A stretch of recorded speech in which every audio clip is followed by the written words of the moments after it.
Hi nail junkies, and welcome back to my channel. I know I have been gone for such a long time, but I am back with a video on how I do a short full set on my daughter with a few designs. So starting off, I am using a D&D portable rechargeable drill with the carbide bit. I'm not sure the grit. So what I'm doing here is taking the shine off of her natural nails, as well as removing any dead cuticle or any dead skin that may be stuck to the nail. So you are going to do this on all 10 fingers just to make sure there is no shine, no dead skin, or no dead cuticles.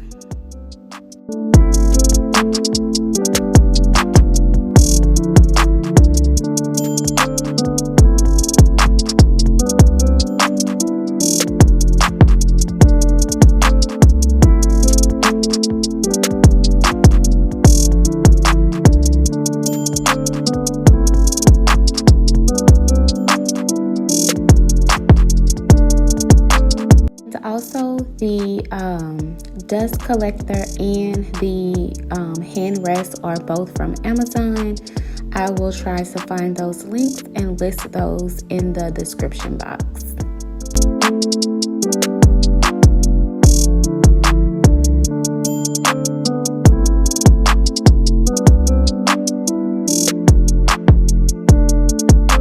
Brush that I'm using, you can get those from your nail supply store, Amazon, eBay.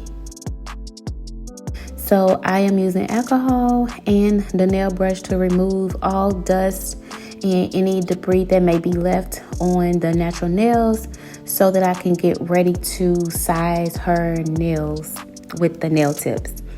I use natural nail tips, that's my preference. When sizing the client's nail with the false nail, you want to make sure that the nail tip fits the nail bed from sidewall to sidewall. Sidewall to sidewall basically means from one side of the nail to the other side of the nail. If the nail is too big, you can always customize it to the client's nails. Now, if the nail is too small, you definitely want to go up to the next size. So just always make sure that if it's too big, customize it to fit them, because that can play a major part in lifting. Whenever you're doing acrylic nails, you always want to make sure that your foundation, as far as your prepping goes, is 100%. So now I take the nail tips, I resize every finger just to make sure that they do fit the client's nail beds. I take the glue and I put the glue on the nail well, I usually go from side to side. Some people like to do a dot in the middle, your preference, but I do put it from side to side. And you're gonna do this for all 10 nails, and as you can see right there, I just customized one of the nails, false nails, to her nail bed. And again, you're gonna do this for all 10 nails, and I'll be back when we're about to start the acrylic application.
false nail, glue in the well, when you hold it downwards, when you go to apply it to the client's finger, the glue doesn't tend to move. It usually stays wherever you put it. Now, if you hold it like hand level or upwards, then it's gonna run down towards you. But if you hold it downwards while applying it to the client's finger, it's gonna stay wherever you put it.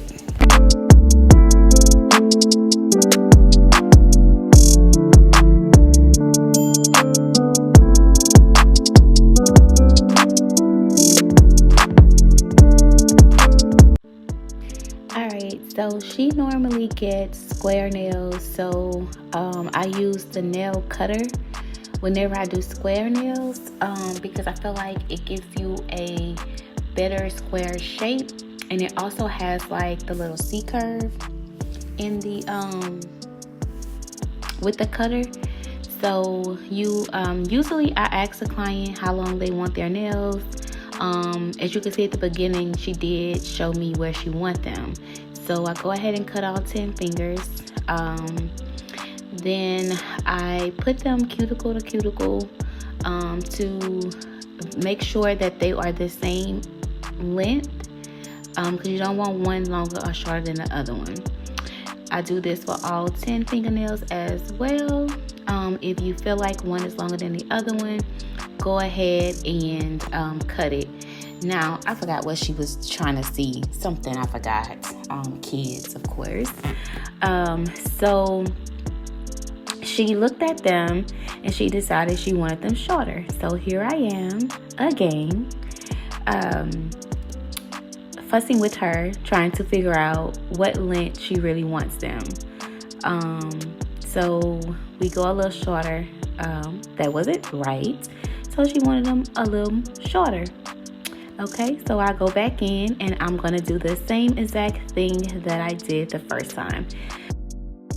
Who else has that one or two clients that you do free services for and they always have the audacity to complain or critique your work? Please leave some comments down below if that's you.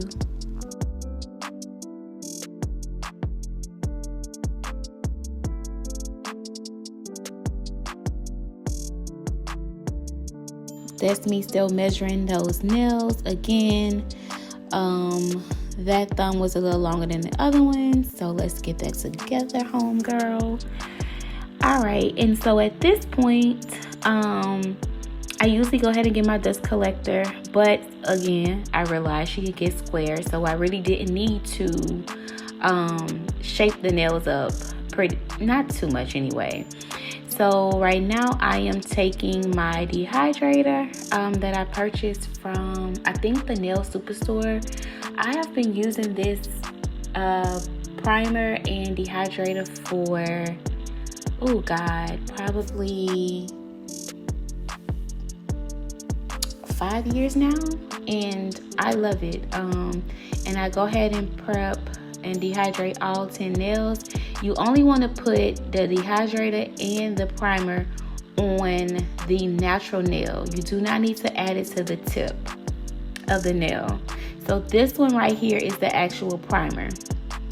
So I add the primer to all 10 nails.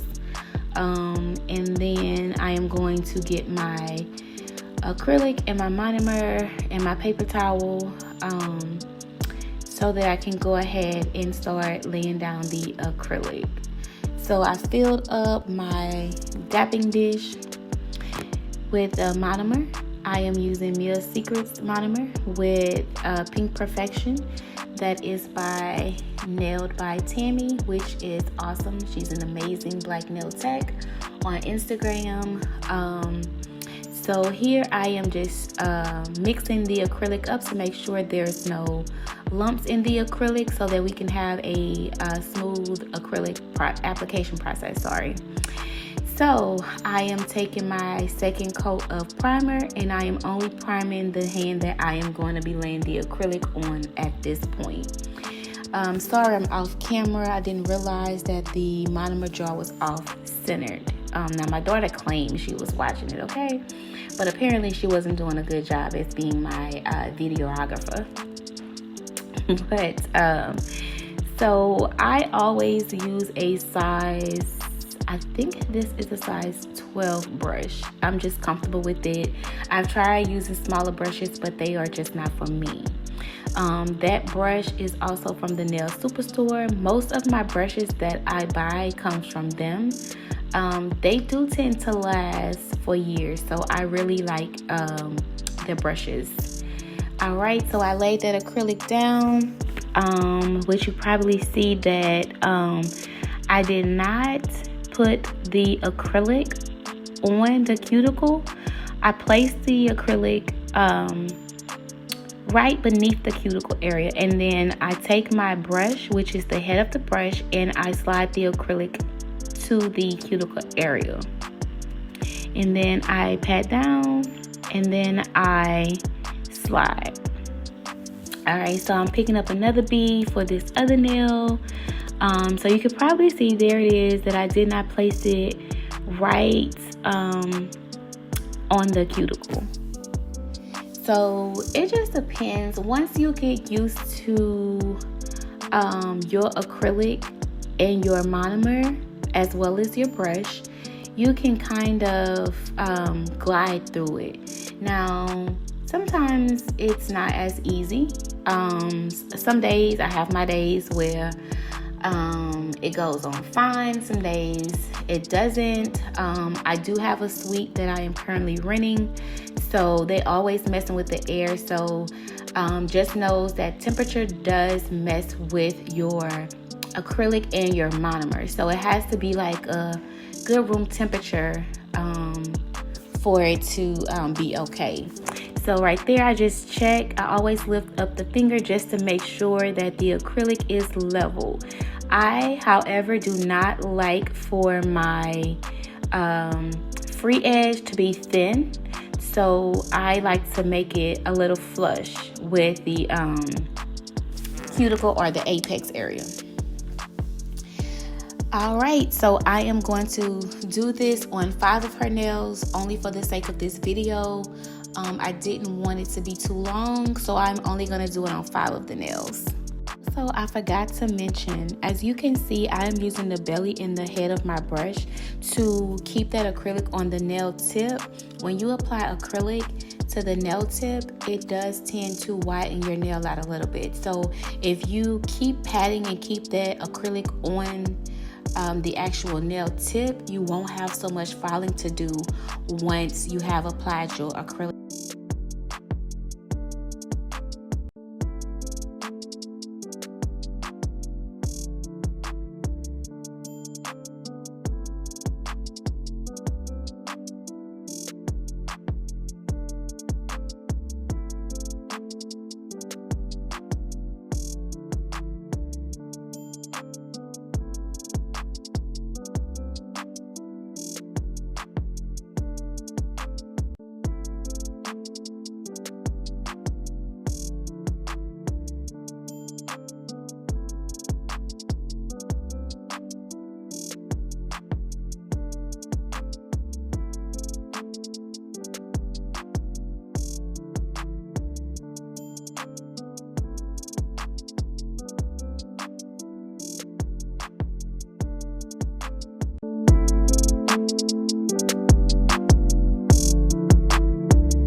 So when you are picking up your acrylic beads, what you want to do is put your brush in the acrylic monomer, and you want to take the brush, and from the belly on down to the head, you want to just take it along the dapping dish and kind of take it up once just to get some of the monomer out of it. Once you do that, you want to flip your brush, and you want to put your brush in the acrylic at an angle, and then you want to go forward.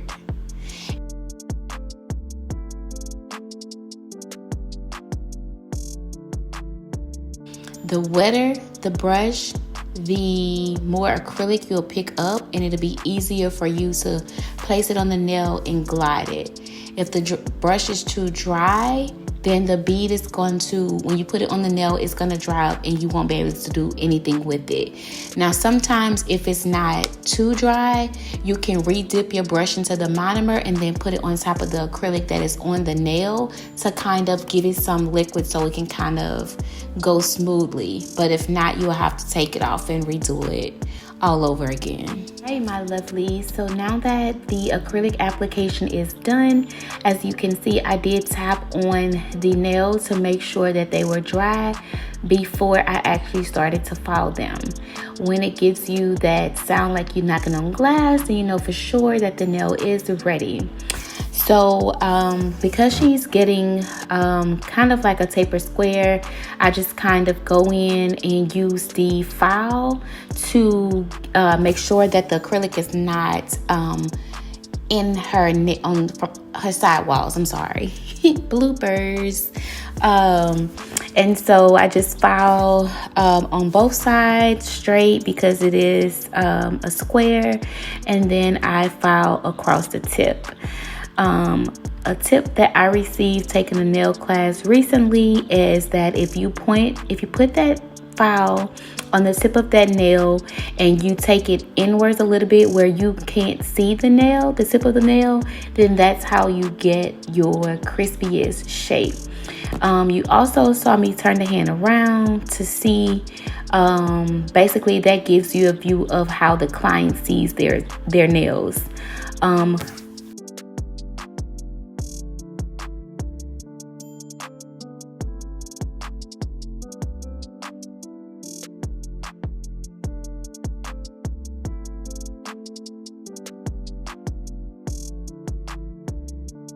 So now I am taking my e-file and I am going around the nail from sidewall to sidewall, making sure that the acrylic is flush with the cuticle area and making sure that there's no lumps or bumps on the nails so that we can get ready for the polish, or shall I say the designs.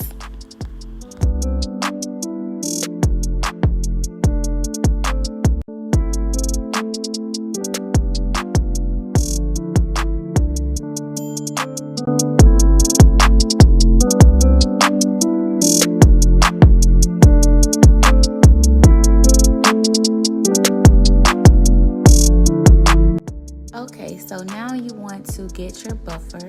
With the buffer, it takes away the scratches that are left behind from the e-file as well as the hand file. Those mini buffers I purchased off of Amazon. I will try to see if I can find a link for that. Now I turned her hand around. Basically what that does is you see the view that the client sees. I sprayed a little alcohol just to remove the dust. Here, this is the polish shaker that I purchased also off of Amazon. I would try to find that link for you as well if I can. Would I recommend it? No, I would not. Here is the final look of her designs. Thank you guys so much for watching. I hope you like this video. Please don't forget to like, comment, and subscribe. Share this video with your friends and family members. It may help someone. Thank you again for watching, and please stay tuned for the next video.